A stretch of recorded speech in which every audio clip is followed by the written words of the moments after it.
Assalamualaikum warahmatullahi wabarakatuh. Innal hamdalillah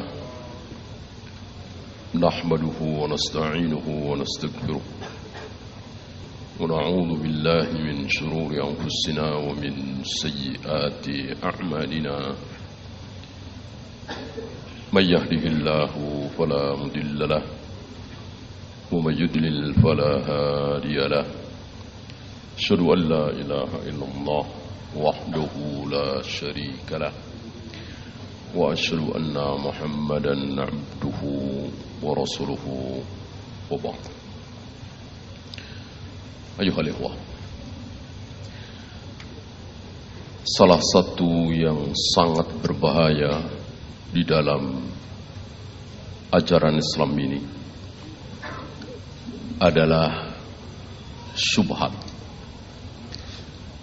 Ini lebih berbahaya dari zina, dari judi, dari membunuh, dari memperkosa, korupsi dan seterusnya.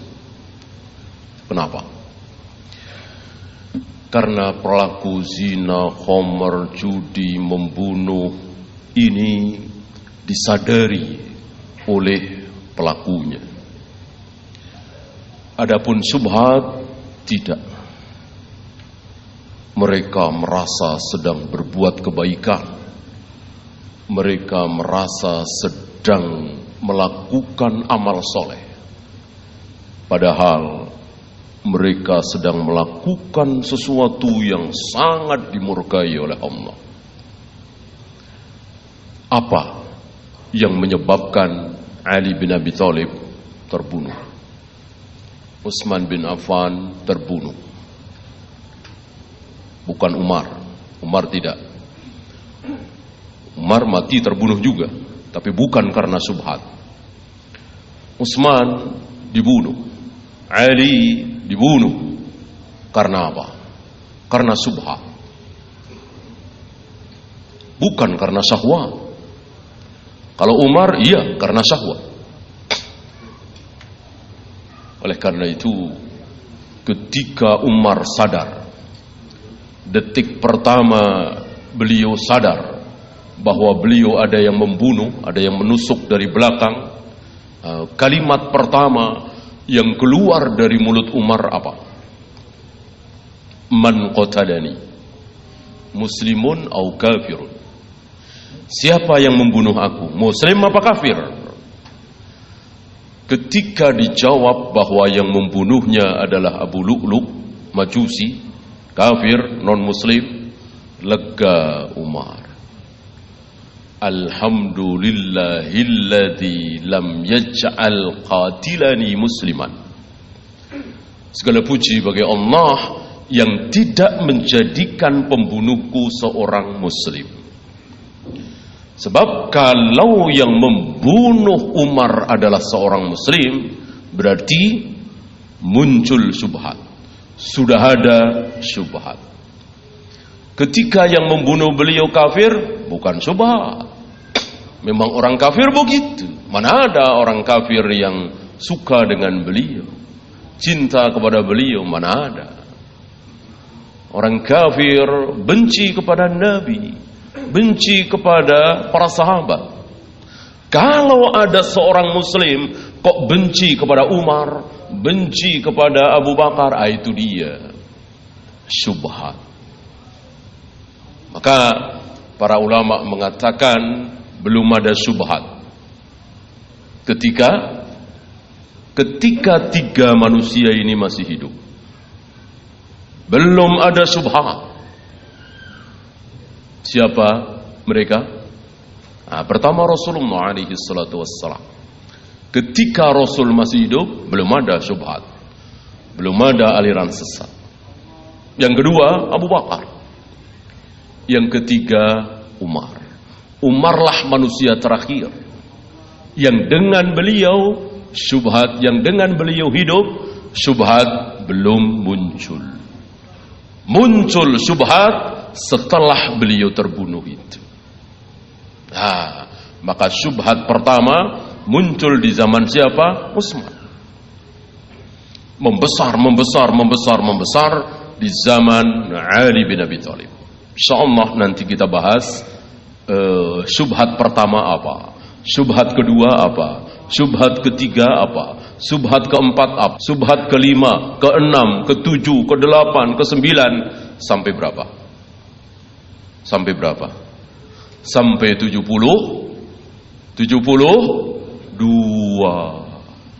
72 ini syubhat semua. Yang tidak syubhat cuman satu.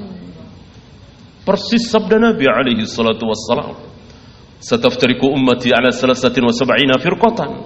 Bahwa kelak umatku akan pecah menjadi 73.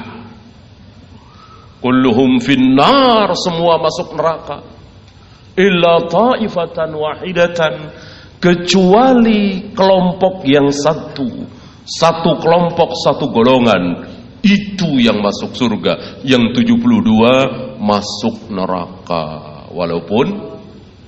Walaupun nerakanya tidak kekal. Kan nggak mungkin kekal disebut. Tidak mungkin kekal di neraka. Kalau kekal di neraka berarti kafir. Kalau kafir umat beliau apa bukan?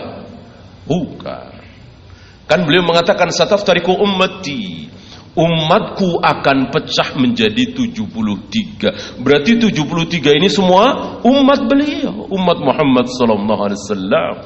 Sedangkan beliau mengatakan kullu ummati yadkhuluna al-jannah. Semua umatku pasti akan masuk surga pada akhirnya. Tapi masuk neraka dulu yang 72 ini. Dan mereka masuk neraka bukan karena berzina, bukan karena minum khamar, bukan karena berjudi, bukan karena membunuh, bukan karena syahwat, bukan karena tidak sholat, bukan karena tidak puasa, bukan karena tidak beragama. Justru mereka masuk neraka karena beragama, karena sholat, karena puasa. Sholatnya tidak sholat seperti yang Nabi contohkan. Sholat nisfu Sya'ban. Puasanya bukan puasa yang Nabi contohkan, puasa hari kelahiran. Ini contoh kecilnya. Karena akan ada contoh yang lebih besar, yaitu akidah, manhaj. Itu kira-kira syubhat. Nanti akan kita awali syubhat pertama. Sebelumnya kita bahas dulu syubhat itu apa. Ya.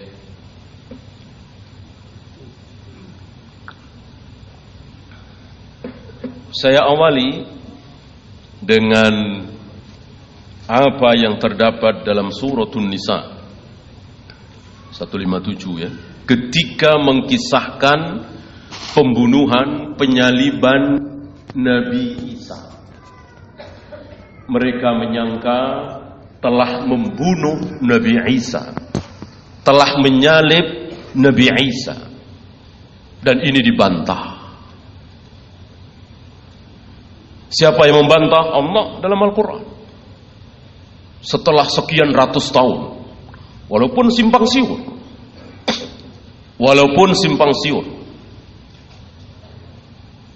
tetap ada segelintir manusia yang tahu bahwa sebetulnya Nabi Isa tidak terbunuh, tidak disalib.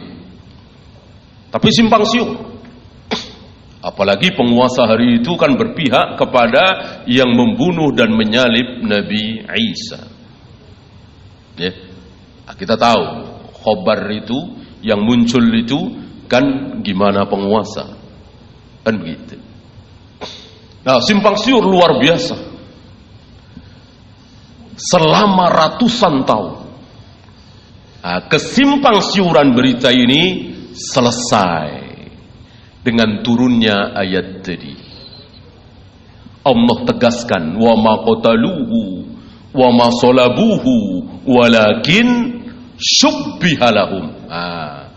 ada kalimat syubbiha, syubhat.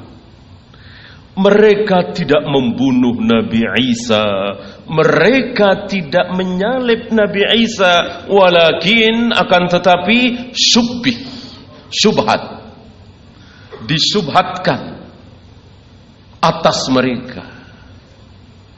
Antum tahu kisahnya kan luar biasa. Manusia yang paling bersemangat untuk membunuh Nabi Isa berjalan paling depan. Berjalan paling depan. Ustaz Utsaimin membawakan kisah ini untuk menafsirkan wa makaru wa makarallah wallahu khairul makirin. Mereka bikin makar, mereka bikin tipu daya, Allah bikin juga. Mereka bikin tipu daya, Allah bikin juga. Dan Allah adalah sebaik-baik pembikin tipu daya. Mereka bikin tipu daya. Dan ini banyak contoh, ini salah satunya. Mereka bikin tipu daya. Si Yahudi kafir ini manusia yang sangat ingin Nabi Isa dibunuh. Dia maju paling depan.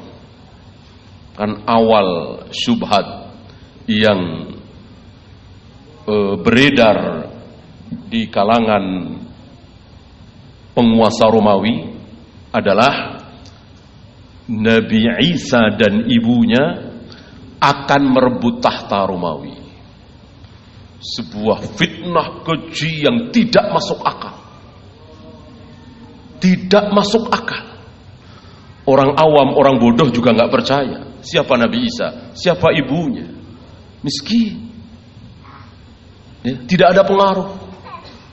Hidup dari satu tempat ke tempat lain dalam kejaran. Gimana? Mau merampas kekuasaan, merebut kekuasaan Romawi, gimana caranya? Tapi itulah Yahudi. Antum masih ingat salah satu prinsip Yahudi?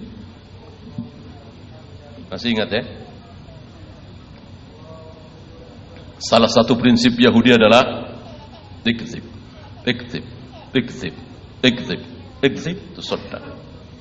Ini salah satu prinsip Yahudi.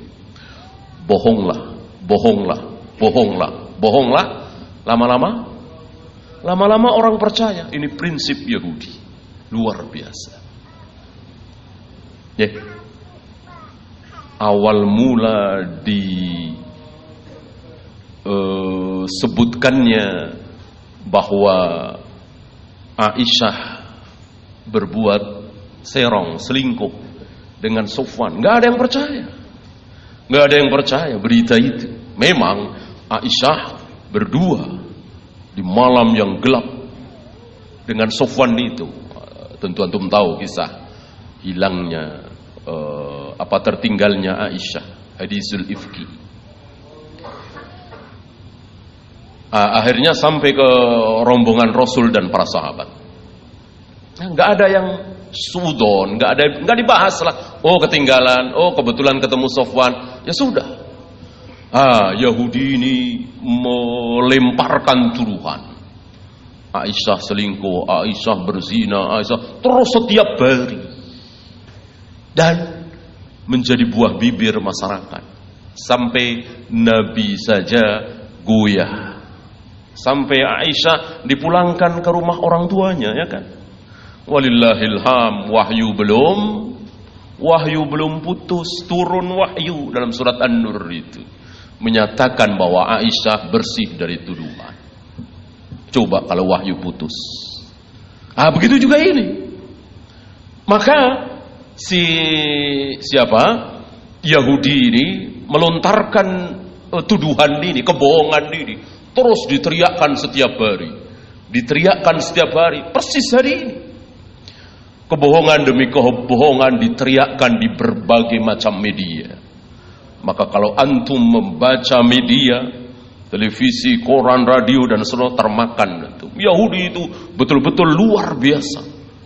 Membohongi kaum muslimin dengan demokrasi, Demokrasi, HAM, demokrasi, gender, demokrasi, termakan kaum muslimin. Itulah prinsip Yahudi. Nah, ini dipakai. Maka kebohongan ini diulang-ulang terus oleh mereka. Isa dan ibunya mau merebut tahta Romawi, Isa dan ibunya merebut, terus diulang-ulang. Termakan. Akhirnya tentara Romawi digerakkan untuk membunuhnya, untuk membunuh Nabi Isa alaihi salatu wassalam. Nah, ini si Yahudi ini berselisih para ulama siapa namanya. Dia yang paling bersemangat. Dia yang paling bersemangat untuk membunuh Nabi Isa. Maka dikejarlah dan sampailah di satu tempat. Dia yang paling depan. Allah membikin tipu daya.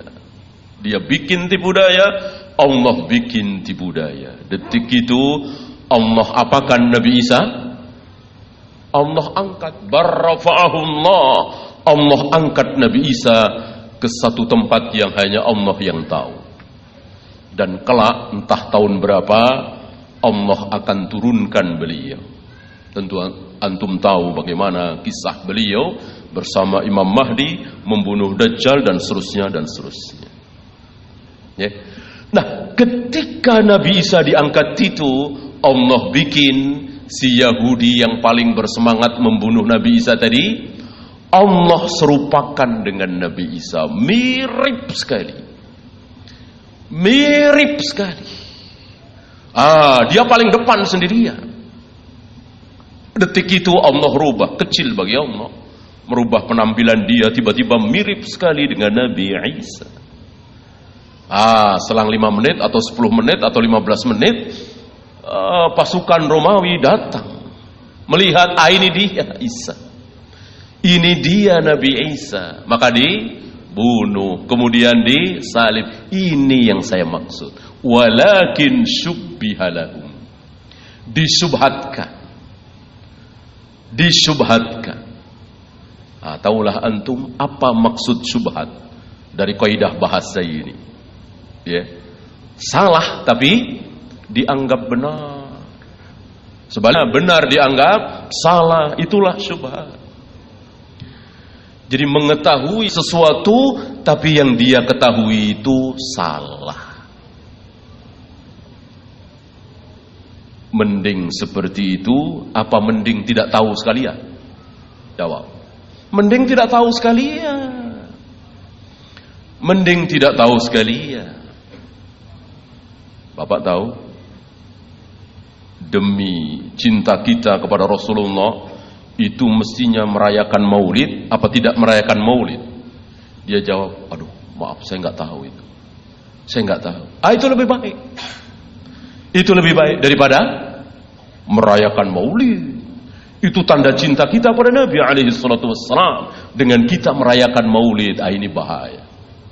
Karena orang seperti ini untuk diluruskan bahwa perayaan maulid bid'ah, tidak ada contoh dari Nabi, tidak pernah dilakukan oleh para sahabat, tabi'in, atba'ut tabi'in, sulit sekali. Karena keyakinan itu sudah masuk. Keyakinan kalau sudah masuk, maka untuk keluar sulit sekali. Maka Muhammad bin Sirin menutup telinga ketika beliau berada di satu majelis dan di situ ada syubhat. Karena satu dan lain hal beliau tidak bisa meninggalkan majelis itu. Dan ada syubhat itu, menerangkan tentang agama begini syubhat.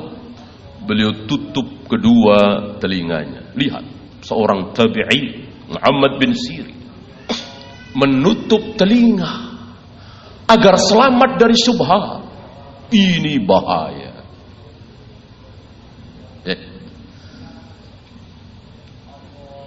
Orang sedang main judi, orang sedang minum khamar, dinasihati, mas dosa, mas haram, kita ke masjid saja, sholat saja.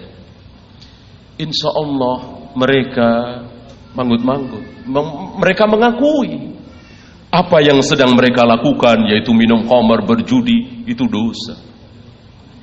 Itu dosa. Insya Allah. Ya. Apalagi dengan simpati. Apalagi yang datang itu orang yang dimuliakan. Insya Allah. Kalau nggak percaya, antum boleh coba. Ya. Barangkali ada di sekeliling antum kampung sedang main judi, minum khamar. Ya. Antum berjenggot, pakai peci, ya. Kalau perlu pakai surban. Assalamualaikum. Nah, insya Allah malu mereka. Asal jangan nantang ya. Kalau nantang ya mereka merasa ditantang ya. Coba Assalamualaikum. Oh, Waalaikumsalam sambil malu-malu. Kenapa? Karena mereka merasa sedang berbuat maksiat. Ya. Mereka malu, mereka merasa hina. Mereka ngaku sedang berbuat maksiat. Coba kalau mereka sedang sholawatan, sedang ngamalin sholawat nariyah, sedang tahlilan, ya, antum larang, antum stop, berantem misalnya, ya, habis antum. Ini syubhat, ini bahayanya syubhat dibanding dengan syahwat. Ya. Maka hati-hati. Hati-hati. Jangan terlalu husnudzon. Jangan terlalu husnudzon terhadap ada husnudzon yang tidak baik. Ada husnudzon, baik sangka, tapi tidak baik. Kalau husnudzon itu terhadap diri kita sendiri, jangan. Kalau terhadap orang lain bagus. Oh, barangkali dia memang lupa. Oh, barangkali dia memang sanggup. Oh, barangkali dia mampu. Husnudzon kepada orang lain. Kalau husnudzon terhadap diri sendiri, tidak baik. Ya, itu yang banyak menimpa saudara-saudara kita. Terlalu husnudzon terhadap diri sendiri. Insya Allah saya bisa. Insya Allah saya sanggup. Ya, ini amanah insya Allah. Apa nih? Menteri? Insya Allah. Bismillah lah, menteri sanggup. Gubernur, camat, ya, wali kota, insya Allah sanggup saya. Ya, Bismillah lah. Nah, itu husnudzon terhadap diri sendiri. Sementara tidak husnudzon kepada yang lain. Lihat para sahabat. Sahabat itu suudzon terhadap diri sendiri. Afwan, saya nggak sanggup. Nah, lihat. Maka Umar kan pernah marah. Ketika beberapa sahabat ditunjuk jadi gubernur, nggak ada yang mau. Semuanya suudzon semua terhadap diri sendiri. Afwan, saya nggak sanggup, saya nggak mampu, saya nggak bisa. Kalau saya nggak amanah bagaimana? Kalau saya nggak jujur bagaimana? Kalau saya nggak sanggup bagaimana? Lihat, ini para sahabat, ini para ulama. Ya. Maka begitu pula dengan subhat ini. Jangan husnudzon. Memang majelis dia majelis subhat, tapi insya Allah saya bisa memilah lah. Saya kan punya dasar. Saya kan hampir 10 tahun di pesantren. Saya kan sudah belajar manhaj ini. Saya kan. Akhirnya kena. Itu bukan 1-2. Itu bukan 1-2. Gara-gara apa? Tadi terlalu husnudzon terhadap diri sendiri. Suudzon terhadap diri sendiri lebih baik. Mana dalil? Lihat. Enggak tanggung-tanggung dalilnya suudzon terhadap diri sendiri. Siapa? Rasulullah sallallahu alaihi wasallam. Beliau tidak yakin dengan diri beliau. Ketika beliau bercerita, menafsirkan, mengomentari tentang kisah Nabi Yusuf. Ketika Nabi Yusuf dipersilahkan untuk keluar dari penjara. Antum tahu kisahnya panjang. Satu-satunya surat yang dari awal sampai akhir mengkisahkan seorang nabi, yaitu surat Yusuf. Satu-satunya nabi yang kisahnya dikumpulkan jadi satu. Walaupun di beberapa ayat ada. Adapun Nabi Musa, Nabi Ibrahim, Nabi Isa kan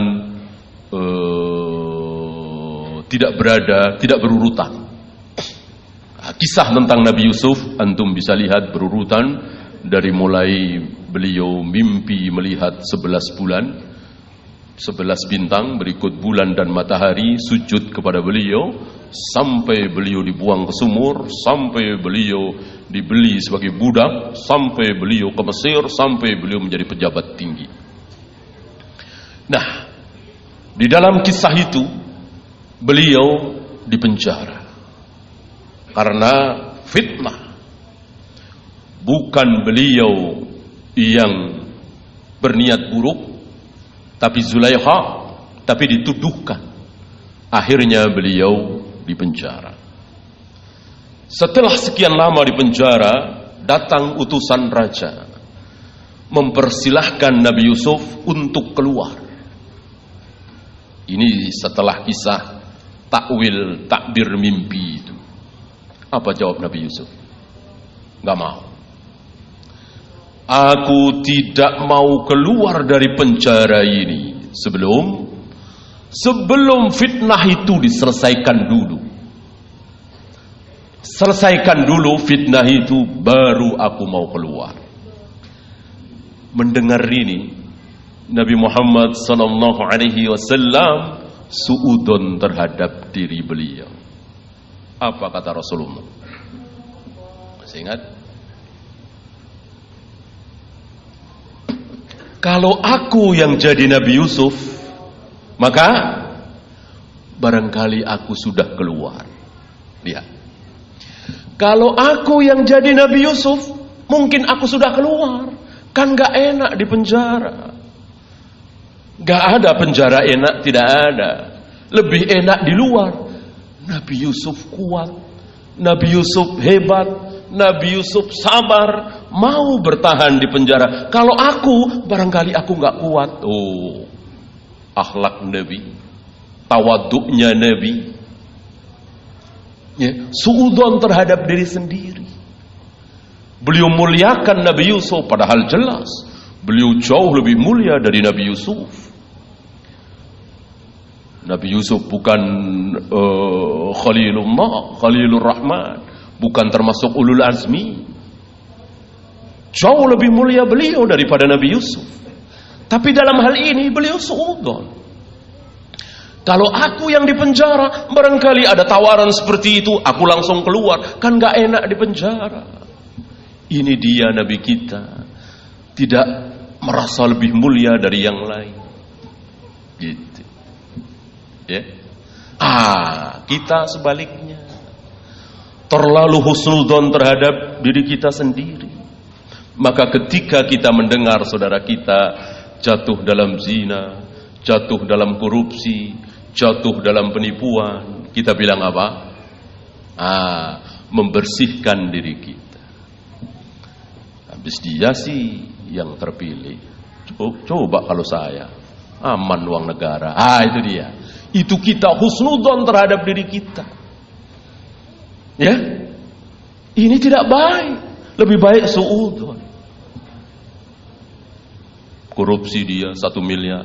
Kalau saya, alhamdulillah, saya nggak jadi pejabat. Kalau jadi pejabat, nggak ada jaminan saya.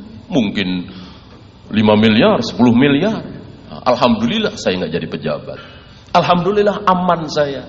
Begitu lebih baik daripada merasa suci, merasa bisa, merasa husnudzon terhadap diri sendiri. Itu tidak baik. Ya. Lihat Nabi kita Muhammad sallallahu alaihi wasallam betul-betul tawadhu, tidak merasa lebih tinggi dari yang lain, padahal beliau jelas paling tinggi, paling besar, paling mulia. Haram siapapun masuk surga sebelum beliau masuk surga. Luar biasa. Luar biasa. Tidak ada makhluk yang sampai ke tempat Sidratul Muntaha, tempat tertinggi, yang di tempat itu terdengar deritan pena. Jibril saja tidak sampai ke tempat itu. Beliau sampai ke tempat itu. Ya, tetapi ketika beliau berkomentar terhadap sesuatu saudara-saudara beliau tidak merasa besar. Termasuk ketika ada syubhat bahwa Nabi Ibrahim ragu katanya. Kan Nabi Ibrahim pernah minta bukti kepada Allah. Bagaimana engkau bisa menghidupkan makhluk yang mati? Arini kaifa tuhyil mauta. Tunjukkan kepadaku ya Allah, bagaimana cara engkau menghidupkan sesuatu yang telah mati. Manusia yang mati, gimana cara menghidupkannya? Maka Allah perintahkan beliau untuk mencari 4 ekor burung dan seterusnya, antum tahu kisahnya. Lalu ada syubhat di kalangan kafir Quraisy bahwa Nabi Ibrahim pernah meragukan adanya kebangkitan. Ada syubhat itu. Syubhat ini ditepis oleh beliau, dibungkam oleh beliau dengan mengatakan apa? Kalau Nabi Ibrahim ragu dengan kebangkitan, maka aku lebih ragu lagi. Oh, lihat akhlak beliau, tawaduknya. Kalau Nabi Ibrahim ragu adanya hari kebangkitan, aku lebih ragu. Aku lebih pantas untuk ragu. Maksudnya apa? Enggak mungkin Nabi Ibrahim ragu. Itu bukan menunjukkan keraguan beliau.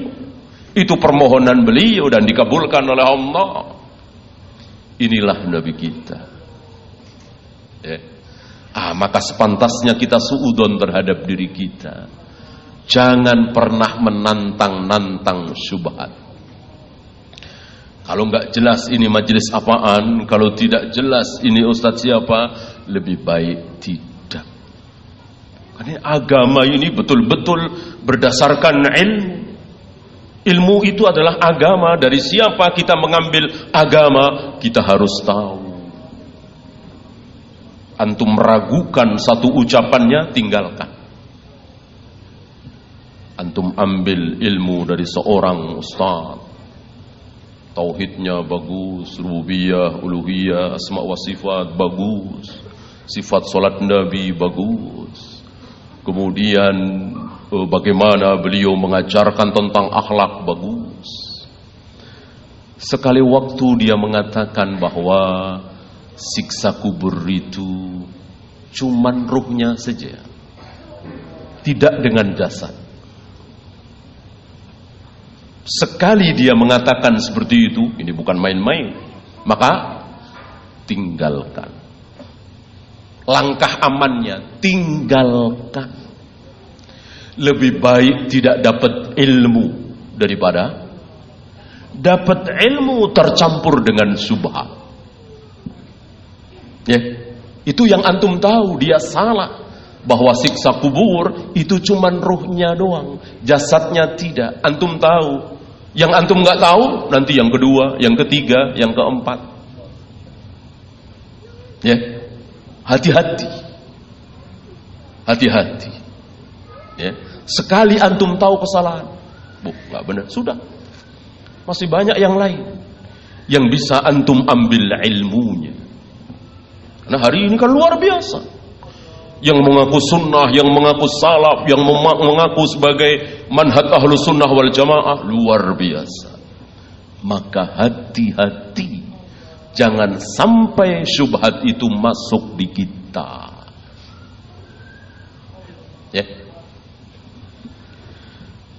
Nah, insya Allah kita mulai syubhat pertama.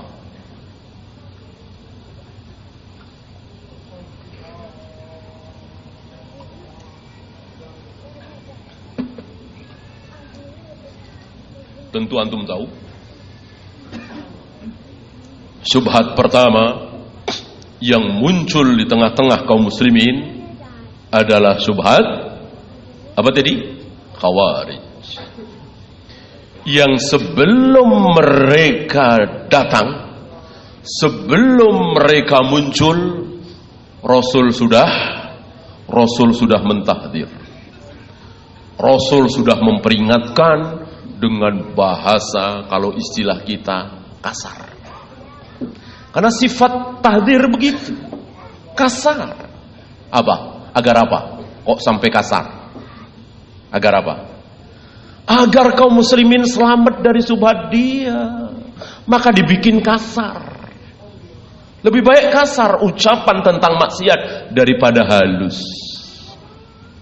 Ya. Lebih baik ngomong zina apa selingkuh.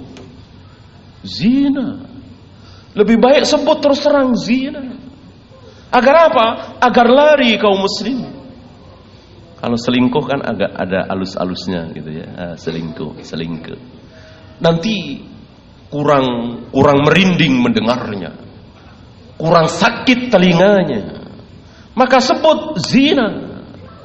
Biar kaum muslimin semakin lari. Jangan begitu zina, jangan taqrabu zina, begitu. Ya. Bagusan terus terang pakai kata pelacur apa disingkat-singkat. Mendingan terus terang pelacur. Nabi pakai kalimat bagoya. Bagiyatun min bagoya Bani Israel. Pelacur di antara pelacur-pelacur Bani Israel. Lihat, begitu bahasa terjemahan Indonesianya paling tepat adalah pelacur.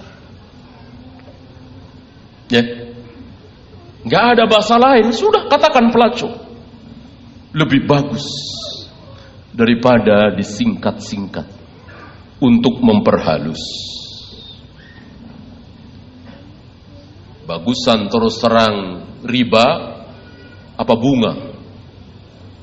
Riba daripada bunga.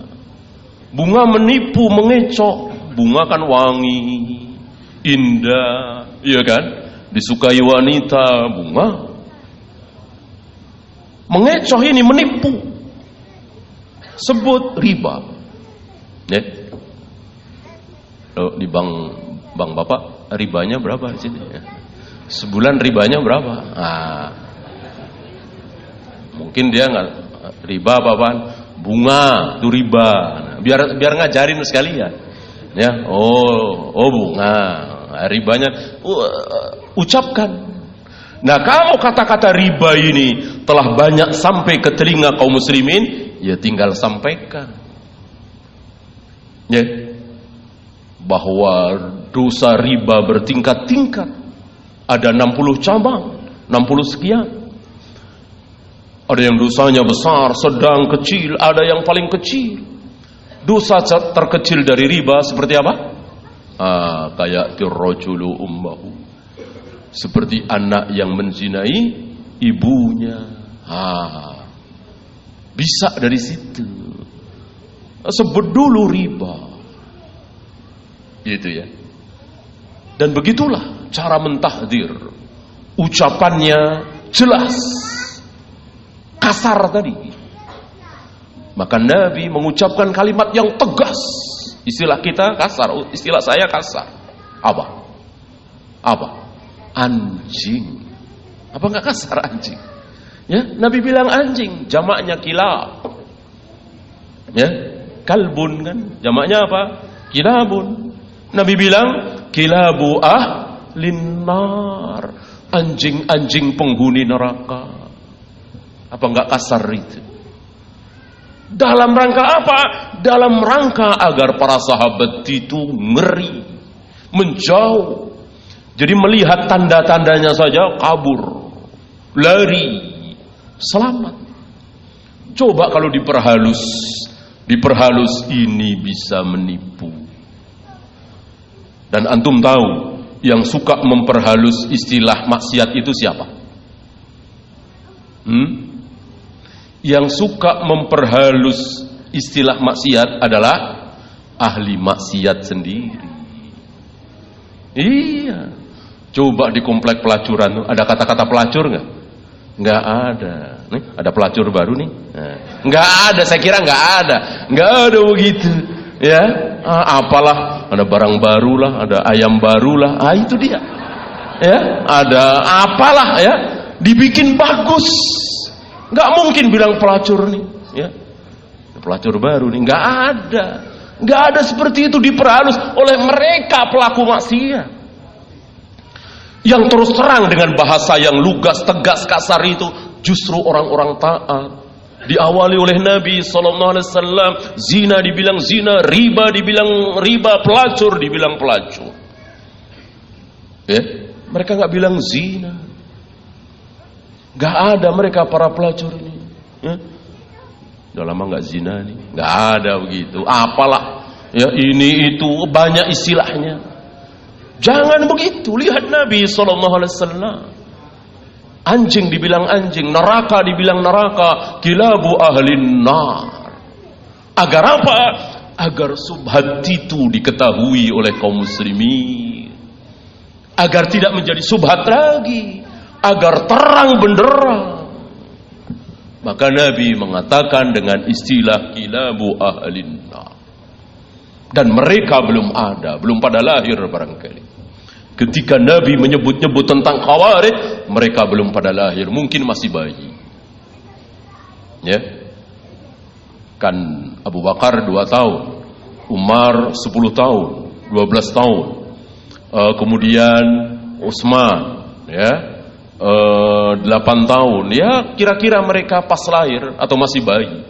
Kan Khawarij muncul di zaman Ali bin Abi Thalib, umur mereka belasan, ada yang 20, 21. Nggak ada yang tua, nggak ada. Kalau tua berarti bertemu dengan Nabi SAW. Nggak ada yang tua. Mereka betul-betul anak muda. Maka apa kata Nabi tentang mereka? Hudasaul asnan, sufahaul ahlam. Umur mereka masih muda-muda belia. Dan pemahaman mereka buruk sekali. Jahil sekali, dangkal sekali, bodoh sekali terhadap ajaran agama. Saking bodohnya, antum tahu, kalah sama nenek-nenek kita yang nggak pernah ngaji.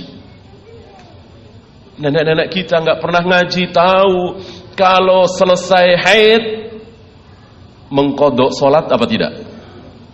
Tidak, mereka tahu kan? Jarang ngaji kakek nenek kita, mereka semua tahu di negeri kita ini bahwa selesai haid tidak ada mengkodok sholat. Mengkodok puasa ada. Nah, mereka mengkodok sholat. Apa enggak bodoh? Padahal Aisyah masih ada, Anas bin Malik masih ada, Abu Hurairah masih ada. Oleh karena itu ketika ada seorang wanita bertanya kepada Aisyah karena subhat ini, apakah wanita yang bersih dari haid setelah mandi dia mengkodok puasa, mengkodok sholat juga? Aisyah balik bertanya, aharuriyatun anti? Apakah engkau seorang haruri? Harura itu nama tempat pasar yang di situ dijadikan markas Khawarij. Engkau seorang haruri, seorang wanita Khawarij mengkodok sholat. Tidak ada itu. Ini dia Khawarij. Ya, luar biasa kejahilan mereka. Dan ini ditahdzir oleh Nabi sallallahu alaihi wasallam.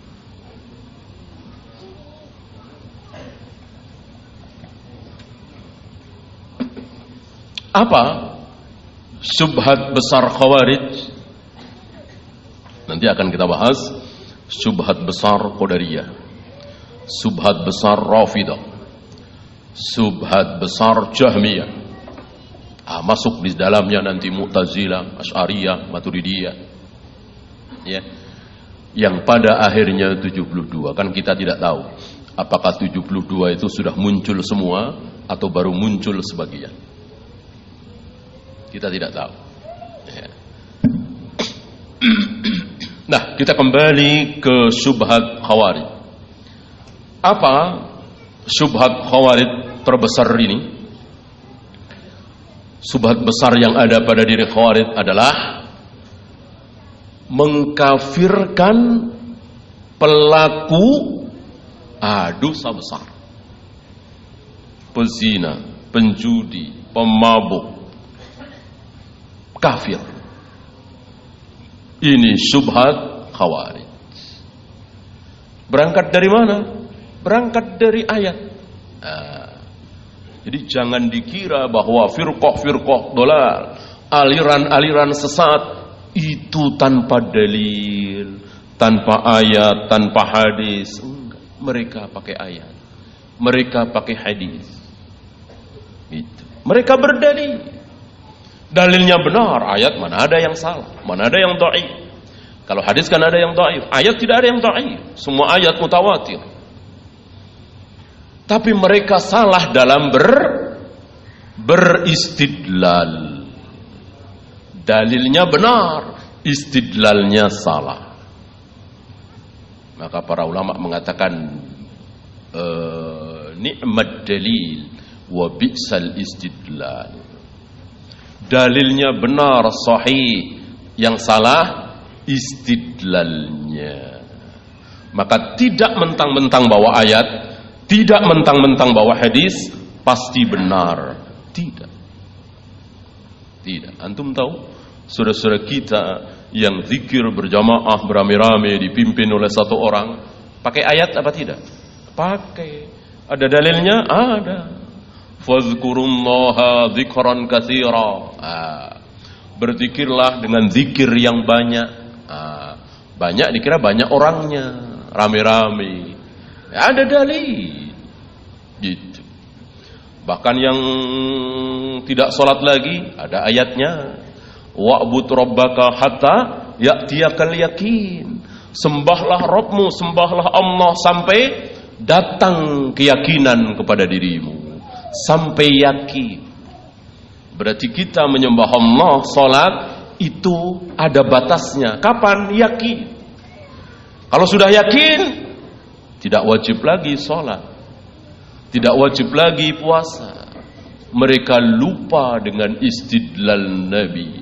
Nabi beristidlal tentang yakin. Mereka tidak tahu yakin itu apa. Antum yang belajar sunnah tentu tahu yang dimaksud yakin di sini adalah mati. Maka sembahlah Allah sampai kamu mati. Itu yang dimaksud. Maka ketika Utsman bin Mad'un meninggal, beliau mengatakan, amma Utsman qad ja'ahul yaqin. Utsman telah kedatangan al-yakin. Maksudnya telah mati. Itu dia.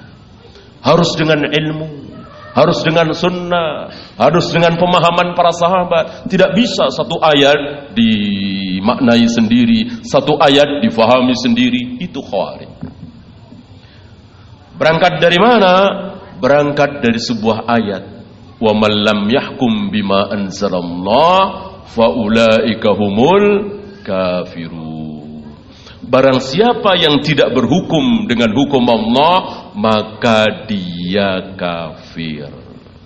Berangkat dari satu ayat. Ya. Berhukum harus kepada apa? Harus kepada Allah. Kebetulan di situ ada peristiwa tahkim. Antum tahu peristiwa tahkim? Itu perselisihan antara kelompok Ali dengan kelompok Muawiyah. Lalu keduanya berdamai.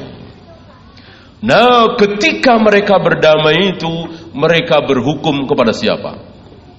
Kepada dua orang sahabat, yaitu Abu Musa al-Ash'ari dan Amr bin As. Amr bin As wakil dari Muawiyah, Abu Musa wakil dari Ali. Bagaimana kelanjutan perselisihan dua kelompok ini terserah mereka berdua, Abu Musa al-Ash'ari dan Amr bin As. Khawarij gak mau terima ini. Maunya Khawarij berhukum itu kepada Allah. Masuk kepada Abu Musa, masuk kepada Amr bin As, kepada Allah dong. Bodoh apa pintar? Bodoh. Ya, maksud kepada Allah gimana? Terus serahkan kepada Allah gitu? Terus nunggu keputusan Allah dari atas begitu? Bodoh. Karena Rasul sudah wafat, wahyu sudah putus, nggak mungkin turun wahyu lagi. Kalau Nabi masih hidup, iya, Seperti peristiwa Aisyah tadi, serahkan kepada Allah. Bagaimana nanti Allah putuskan Aisyah itu salah apa tidak? Betul turun ayat. Ini kan wahyu sudah putus, Rasul sudah wafat, nggak mungkin ada keputusan hukum dari langit. Itu bodohnya anak-anak muda Khawarij. Jahil sekali, semangat luar biasa, semangat ibadah luar biasa. Dan itu diketahui oleh Nabi. Maka Nabi mengatakan puasa kalian di sini siapa? Sahabat. Puasa kalian wahai sahabatku dibanding dengan puasa mereka, kalian merasa kecil. Salat kalian, ibadah kalian dibanding dengan ibadah mereka, kalian merasa kecil. Dan ucapan Nabi ini disaksikan oleh mata Ibnu Abbas. Kan ketika iqamatul hujjah, di mana Ali bin Abi Thalib mengutus Ibnu Abbas untuk iqamatul hujjah, menegakkan hujjah di tengah-tengah mereka, dan Ibnu Abbas menyaksikan. Beliau mengatakan, aku melihat persis seperti yang disabdakan oleh Nabi. Salatnya, puasanya, zikirnya, wiridnya, persis. Nabi mengatakan dahi mereka hitam karena bekas sujud. Badan mereka kurus-kurus karena hampir setiap hari berpuasa. Wajah mereka pucat-pucat karena hampir setiap malam salat malam. Luar biasa semangat ibadahnya. Tapi kilabu ahlin nar, mereka adalah anjing-anjing penghuni neraka.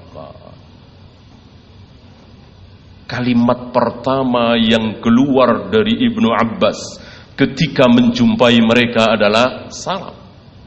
Salam yang disunahkan oleh Nabi. Assalamualaikum warahmatullahi wabarakatuh. Antum tahu jawaban mereka? Mereka tidak menjawab dengan waalaikumsalam warahmatullahi wabarakatuh. Mereka menjawab dengan ahlan wa sahlan ya ibna ammi Rasulillah. Ahlan wa sahlan bahasa Arab. Sampai sekarang masih ada kan ahlan wa sahlan. Ya. Selamat datang kalau bahasa kita mungkin ya. Selamat datang wahai putra paman Rasulullah. Marah Ibnu Abbas. Marah, aku sampaikan kepada kalian salam Rasulullah, salam Islam, kalian jawab dengan salam jahiliyah. Lihat. Maka salam selain assalamualaikum waalaikumsalam jahiliyah. Selamat pagi, selamat siang, apapun lah di luar assalamualaikum waalaikumsalam. Nggak ada Islam mengenal salam di luar itu. Satu-satunya salam Islam, assalamualaikum warahmatullahi wabarakatuh. Ini dijawab dengan ahlan wa sahlan. Marah beliau. Ini bodohnya mereka. Lihat, sebagian anak-anak muda Khawarij hari ini seperti itu. Tidak mau menjawab salam kita. Padahal ketika orang kafir yang memberikan salam, Yahudi Nasrani, ini masih berselisih para ulama. Dijawab waalaikum, apa boleh waalaikumsalam? Ini berselisih. Ibnu Abbas termasuk yang berpendapat boleh. Bukankah dilarang? Nabi melarang dengan mengatakan waalaikum. Iya, itu ada ilat. Itu ada alasan kenapa Nabi menyuruh menjawab salamnya Yahudi dengan waalaikum. Apa alasannya?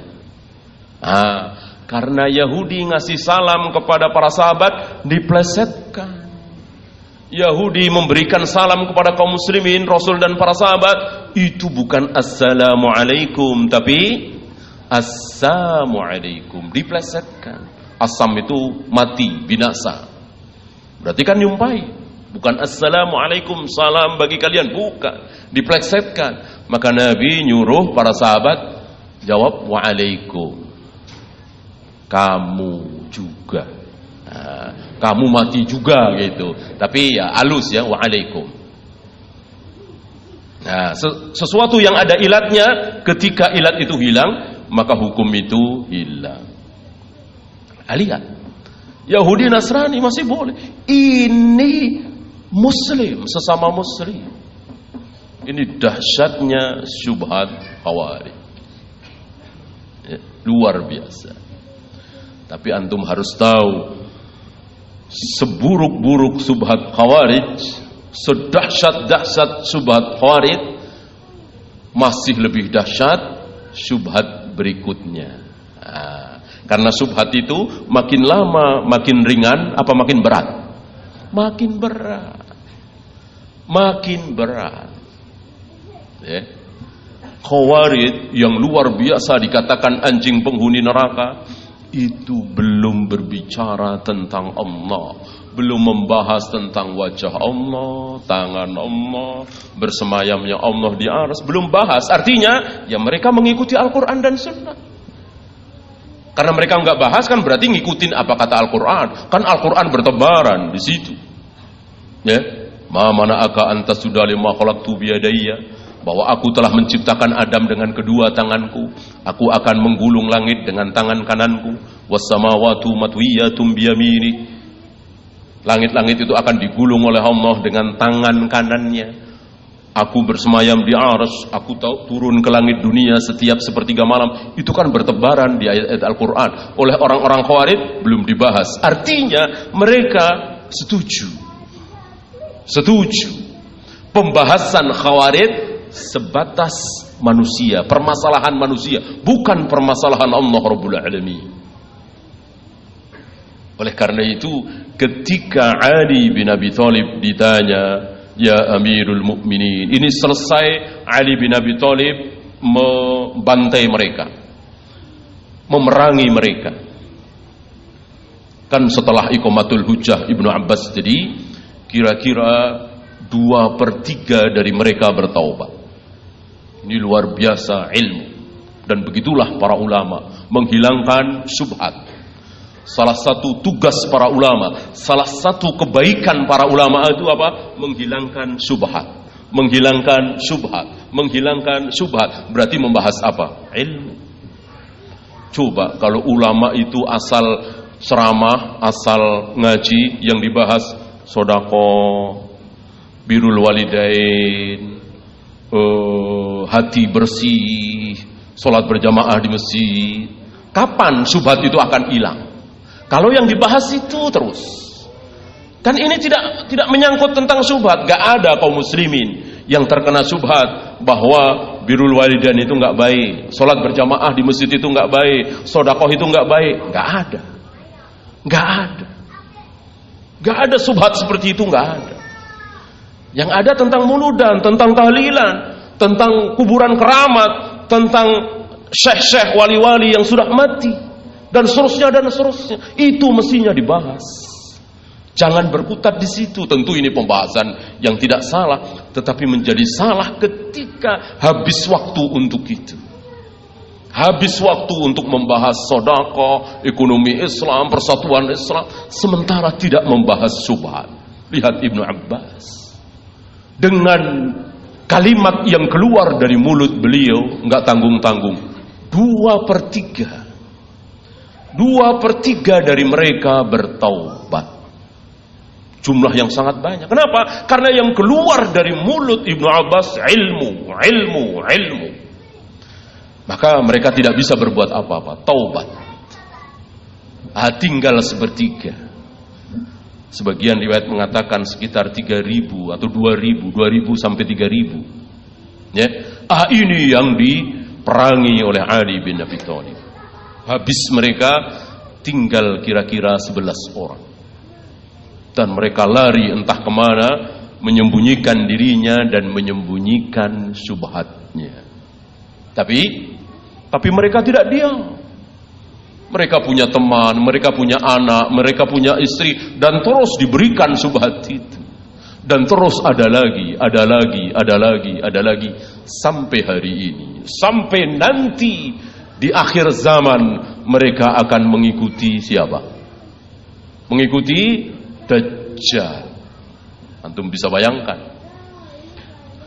Pertama mereka tampil di muka bumi dengan sujud rukuk yang luar biasa, sampai dahinya hitam karena bekas sujud, badannya kurus karena puasa, wajahnya pucat karena qiyamul lail. Pada akhirnya anak cucu mereka mengikuti Dajjal. Sepertinya enggak masuk di akal kita, tapi itu sabda Nabi sallallahu alaihi wasallam. Begitulah syubhat. Terus seperti itu syubhat itu. Ya. Tapi antum tidak boleh takut. Antum harus sikoh dengan sabda Nabi, yakin dengan nubuat Nabi, kabar gembira dari Nabi tentang Khawarij ini. Apa? Kullama dhahara minhum qarnun quti'a. Kullama dhahara minhum qarnun quti'a.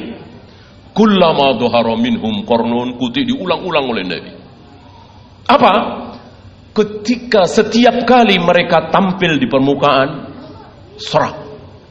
Tampil lagi, serang. Tampil lagi, dihabisi.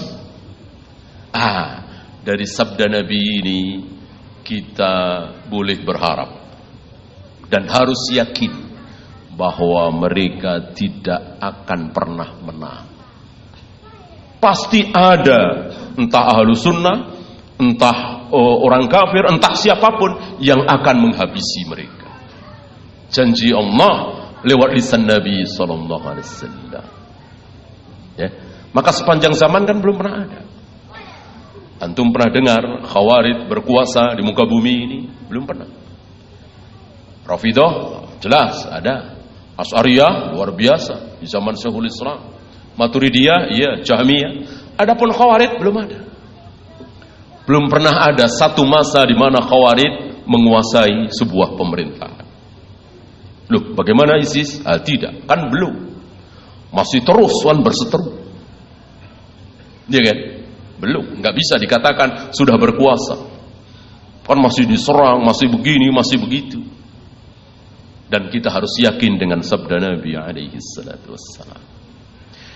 Nah, selesai Ali bin Abi Thalib membantai mereka, beliau ditanya, "Ya Amirul Mukminin, apakah mereka kafir? Menurut Anda apakah mereka kafir?" Ali menjawab, "Rasulullah menyebut-nyebut tentang Khawarij dan Rasul tidak mengkafirkan." Ucapan yang keluar dari Nabi adalah murukuddin, yamrukuna minad-din kama yamruku sahmu minar rabiyah. Mereka melesat jauh dari agama ini sebagaimana melesatnya anak panah dari busurnya. Enggak ada kata-kata kafir. Maka dikatakan oleh para ulama murukuddin, orang yang jauh dari agama, jauh dari kebenaran. Kafir tidak. Nabi tidak mengkafirkan. Begitu juga Nabi wafat, Abu Bakar menyebut-nyebut tentang Khawarij. Abu Bakar tidak mengkafirkan. Abu Bakar wafat, Umar menyebut-nyebut tentang Khawarij. Umar tidak mengkafirkan. Umar wafat, Utsman menyebut-nyebut tentang Khawarij. Utsman tidak mengkafirkan. Maka aku, bagaimana aku berani mengkafirkan? Lihat. Maka seburuk-buruk Khawarij, sesesat-sesat Khawarij, belum kafir. Masih ada harapan masuk surga insyaallah ta'ala. Nanti yang kafir syubhat berikutnya. Walaupun tentu tidak boleh kita mengatakan si fulan kafir, si A kafir, si B kafir, si C kafir karena telah begini. Enggak boleh. Kalau dohirnya muslim. Ya.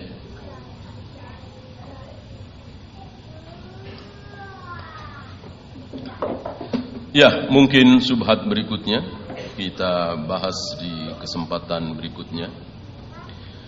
Ada pertanyaan tentang Khawarij ini atau tentang syubhat pada umumnya? Silakan.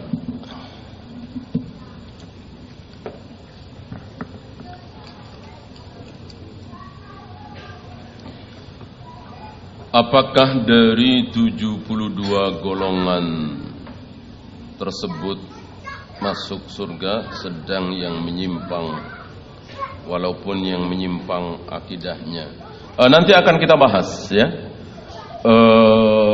Pertama, 72 yang disebutkan oleh Nabi adalah umatku, kata beliau.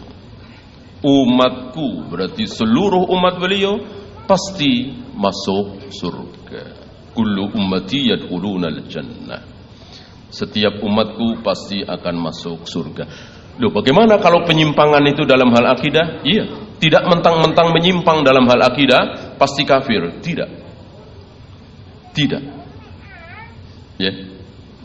Karena kan ada kesalahan dari beberapa imam tentang akidah, walaupun itu sedikit sekali. Ambil contoh di zaman sahabat, ada pertentangan antara Aisyah dengan Ibnu Abbas dalam hal apakah Rasulullah pernah melihat siapa? Melihat Allah. Melihat Allah urusan fikih, muamalah, apa akidah? Akidah. Ada sedikit perselisihan. Walaupun perselisihan ini bisa dijamak. Ya. Para ulama menjamak dua perselisihan ini. Karena melihat ada tiga. Ada Basoriyah, ada Qalbiyah, ada Manamiyah. Melihat dengan mata, melihat dengan hati, dan melihat dalam mimpi. Intinya bahwa kesalahan akidah tidak otomatis menyebabkan seseorang kekal di neraka. Ya, kan ada iqamatul hujjah, ada syubhat yang harus dibenahi berupa iqamatul hujjah tadi dan seterusnya. Maka sekali lagi jangan mudah-mudah mengkafirkan si A, si B, si C gara-gara dia mengatakan bahwa siksa kubur tidak ada misalnya. Jangan dikafirkan. Bahwa ucapan siksa kubur tidak ada, ucapan kafir, betul apa salah? Betul. Tapi yang mengucapkannya otomatis jadi orang kafir? Tidak. Itu yang saya maksud.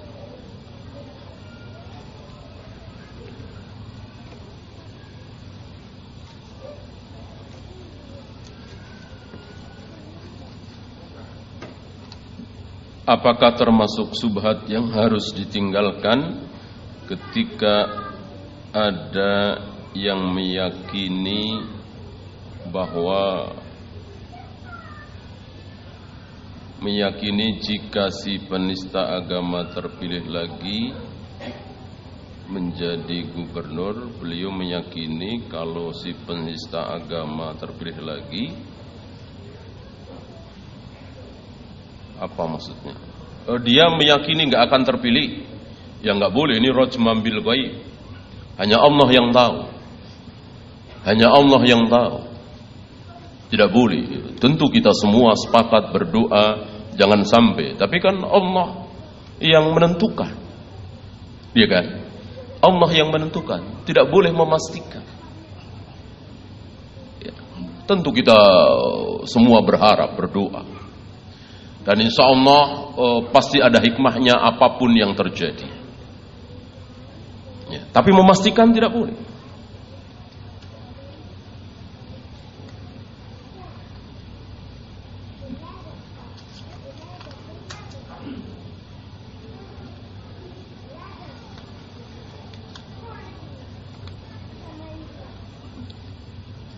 Bolehkah belajar dengan ahlul bid'ah untuk ilmu seperti tahsin, tajwid dan seterusnya? Jangan ya. Jangan. Apalagi bahasa Arab ini berbahaya. Kenapa? Karena mudah sekali memasukkan syubhat. Antum jangan mengira ini kan bahasa Arab. Apa hubungannya dengan syubhat? Mudah. Ya si guru kan bisa saja bikin makalah misalnya, atau cari makalah yang mendukung subhat dia. Nah, tolong terjemahin ini. Nah, terjemahkan terus, butuh pemahaman. Intinya jangan. Berhati-hatilah. Tutup telinga kita dari seluruh ahlul bidah.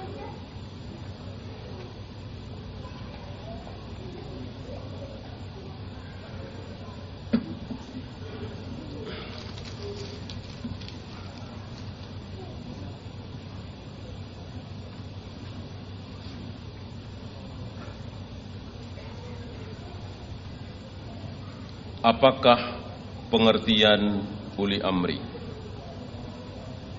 Bagus saya kira pertanyaan ini, karena ini ada syubhat bahwa ada yang beranggapan bahwa uli amri adalah berhenti pada diri Abu Bakar, Umar, Utsman, Ali, atau mungkin Muawiyah, Umar bin Abdul Aziz, Harun al-Rashid. Ini salah. Uli amri adalah pemimpin kaum muslimin di satu negeri yang mayoritas kaum muslimin. Karena Nabi tidak membatasi nama. Buktinya nama itu bisa berbeda. Antum tahu Abu Bakar terkenal dengan istilah khalifah, khalifatul Rasul. Umar tidak. Umar terkenal dengan istilah Amirul Mukminin. Abu Bakar belum muncul istilah Amirul Mukminin. Dari sesuatu yang sederhana ini antum tahu bahwa nama nggak jadi masalah. Mau khalifah, mau Amirul Mukminin, nggak masalah. Yang penting dia orang nomor satu di negeri itu. Maka kalau sekarang disebut raja atau presiden atau sultan atau apalah, nggak masalah. Intinya dia orang nomor satu yang memimpin kaum muslimin di negeri itu. Ya, apapun namanya, hakikatnya yang penting. Maka siapa uli amri kita? Ya jelas presiden kita, harus kita taati. Siapapun dia, yang penting masih muslim. Muslim semua kan presiden kita. Dari yang pertama, kedua, ketiga, Soekarno, Soeharto, Habibie, sampai sekarang muslim semua. Muslim semua. Nggak ada yang Kristen, Buddha, Hindu. Itulah wajib kita taati.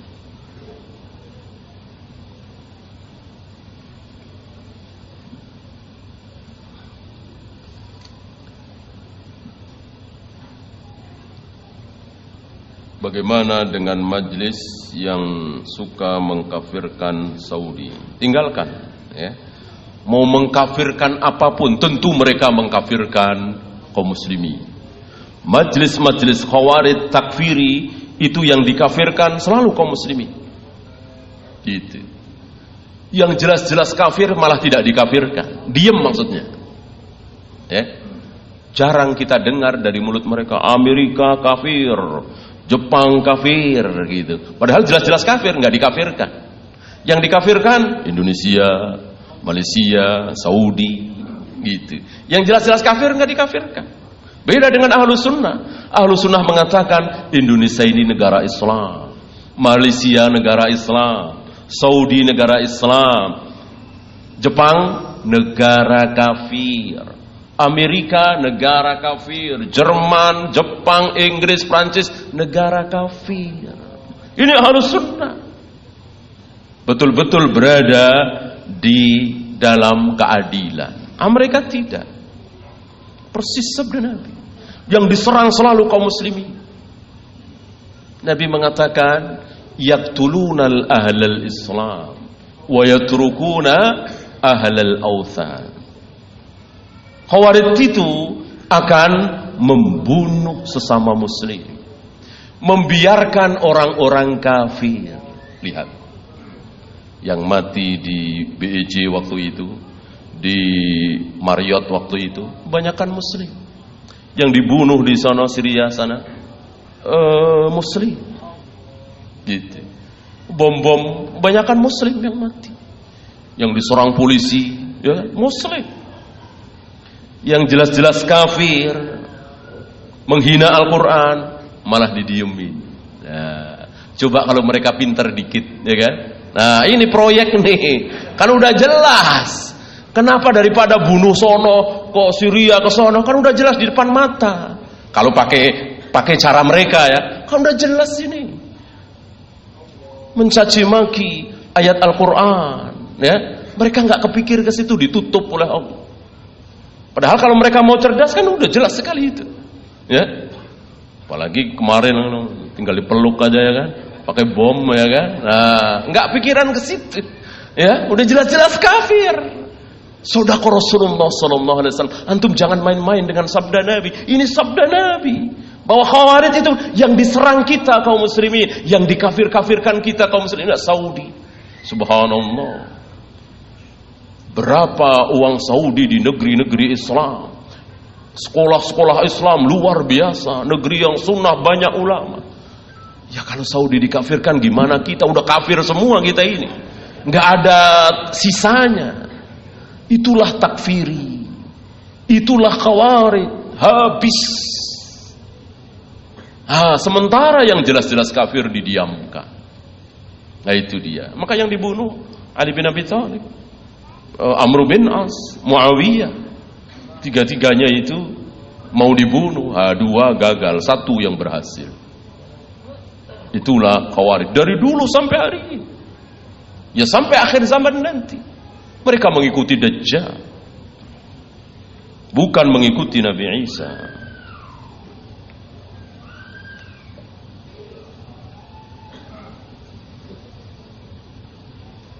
Bolehkah memberitahukan teman untuk jangan mengikuti Ustadz Fulan karena subhatnya? Boleh asal dia sikoh.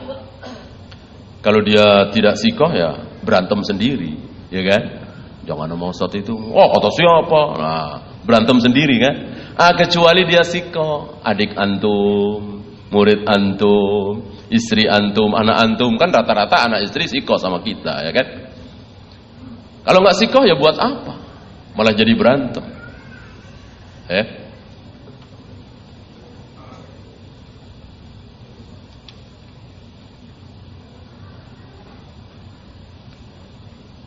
Ada sebagian dai yang mengatakan bahwa kalau mau dakwah di Indonesia jangan bawa nama Ibnu Taimiyah, Ibnu Qayyim, Syekh bin Baz dan lain-lain. Tapi bawakan perkataan Al-Ghazali, Al-Baijuri dan lain-lain. Ada memang nasihat seperti ini, tapi bukan berarti tidak bawakan, tapi tampilkan. Tampilkan nama-nama seperti Imam Syafi'i, Imam An-Nawawi, gitu. Kalau tidak salah nasihat dari Syekh Suhaimi ya. Bukan berarti kita menghilangkan sama sekali nama-nama seperti Ibnu Taimiyah, Ibnu Qayyim, Ibnu Katsir. Tentu ini kerugian besar kalau nama-nama beliau itu kita coret semuanya. Maksudnya kita masyhurkan.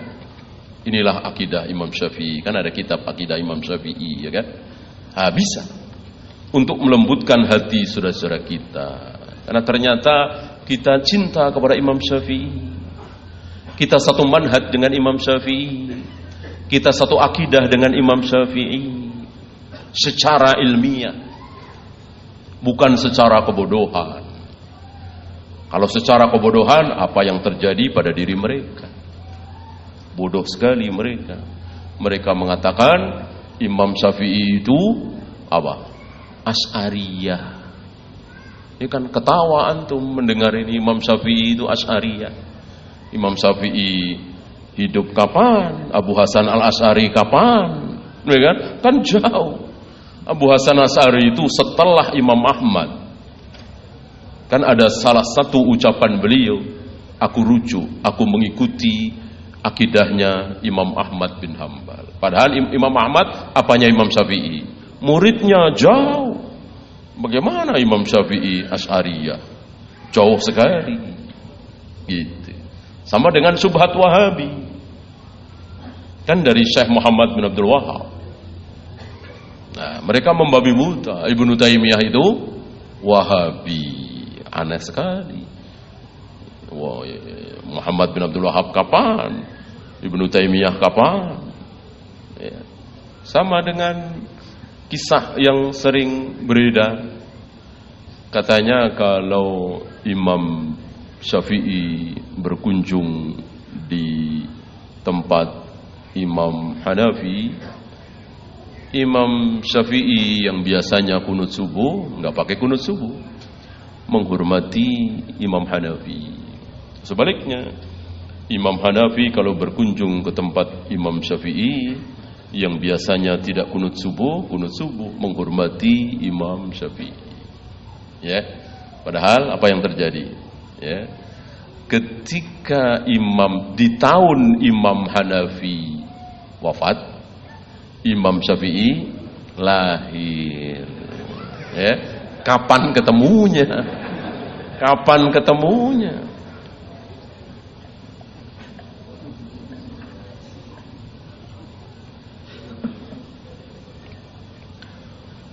Saya baru mengenal dakwah sunnah ini.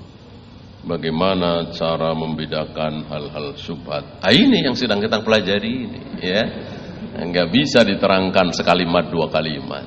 Ya, antum sabar, duduk di majelis ilmu, terus sabar, ikuti, jangan nantang-nantang syubhat.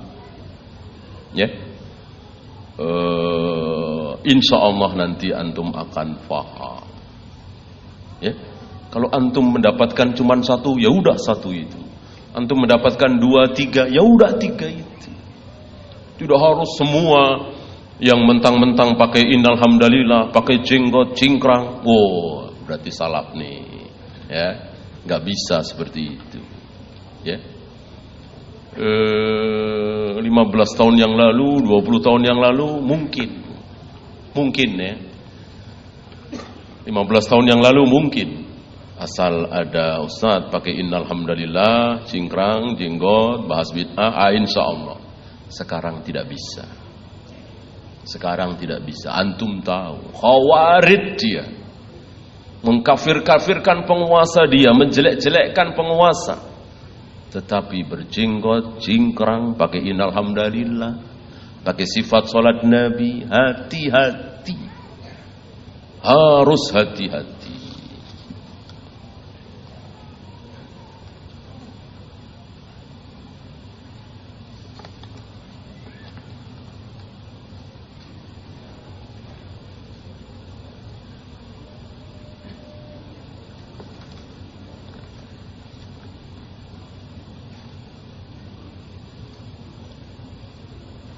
Sesuai dengan tema syubhat, bagaimana tentang dakwah melalui rekaman video di TV, internet, dan lain-lain. Pertama, ini sarana. Sarana bisa menjadi baik, bisa menjadi buruk, tergantung dipakai untuk apa. Ketika dakwah itu hak, insya Allah. Ya.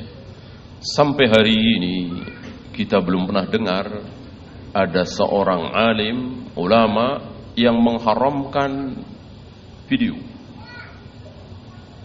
Ya. Kalau suara tentu tidak ada pertanyaan, ya, direkam. Tidak ada. Karena video ini kan apa bedanya dengan cermin? Nah, ya kan? Ketika kita bercermin, ada wajah kita, ada badan kita di cermin itu. Nah, cermin itu disimpan untuk kita tonton sewaktu-waktu kada ada manfaat. Mana salahnya? Tentu ini berbeda dengan melukis. Tentu berbeda sekali dengan melukis. Kemudian lukisan itu ditempelkan, dipajang. Beda. Maka kita lihat ada videonya Syekh Albani, ada videonya Syekh bin Baz, Syekh Utsaimin. Saya kira antum tahu semua. Apalagi murid-murid beliau. Saya kira tidak ada. Ini bulu, ya. Boleh. Yang benar boleh. Ya.